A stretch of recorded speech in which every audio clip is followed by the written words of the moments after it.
কেমন আছো বন্ধুরা তোমরা সবাই? আমি এবার পুষ্পা সিম্পল লাইফ একটা মিনি ব্লগ নিয়ে তোমাদের কাছে চলে আসলাম। দিনটা ছিল রবিবার সকালবেলা, এখন ধরো ওই 5টা পৌনে 5টা মতন বাজে। আমি রেডি টেডি হয়ে এখন চলে এসেছি সূর্য দেবতাকে জল অর্পণ করবো বলে।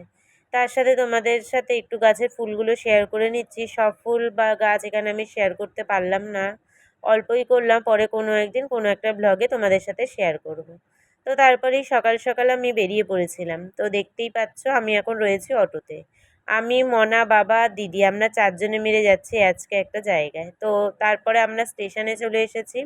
আর স্টেশনে আস্তে আস্তে কিন্তু আমাদের ট্রেনটাও চলে এসেছিলো। ট্রেনটা ছিল সম্ভবত 5টা 25-এ। তো আমি, মনা এখানে রয়েছি, বাবা সামনের দিকে রয়েছে আর দিদিও রয়েছে। তো আমরা ট্রেনে উঠে পড়েছি। তো এরপরে আমরা কোথায় যাচ্ছি চলো তোমাদের সাথে আজকে শেয়ার করি। আমি চলে এসেছি বড়মার মন্দিরে।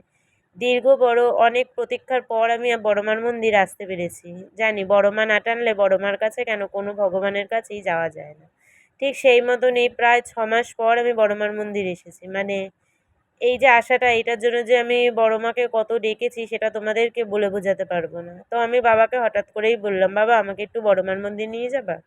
তো বাবাকে বলেছি, মানে বাবা তো সেটা করবেই। তো এই মতনই বাবা 1 সপ্তাহের মধ্যেই আমাকে বড়মার মন্দিরে নিয়ে চলে এসেছে।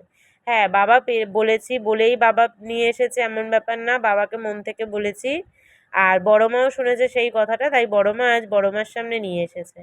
তো এই যে আমি বড়মাকে দেখছি, এই দেখায় যে কি শান্তি, সেটা যারা যারা বড়মার কাছে এসেছে তারা সকলেই জানো। পুজো টুজো দিয়ে আমরা চলে এসেছি গঙ্গার পাড়ে। আর তারপরে এই যে নেমে পড়েছে, ঠিক বাড়ি যাব। আমাদের 8টা 25-এ একটা লোকাল ছিল, ব্যাস। লোকালটা তো আমরা পেলামই না, ঝমঝমিয়ে নেমে গেল বৃষ্টি। এই তোমাদের সাথে কিছু ফটো শেয়ার করে নিচ্ছি, ওখানে গিয়েই তুলেছিলাম। ভিডিওটা আর বহুদূর করতে পারিনি। তো চলো আজকের মতন টাটা, আসছি পরে কোনো নতুন ভিডিওর সাথে।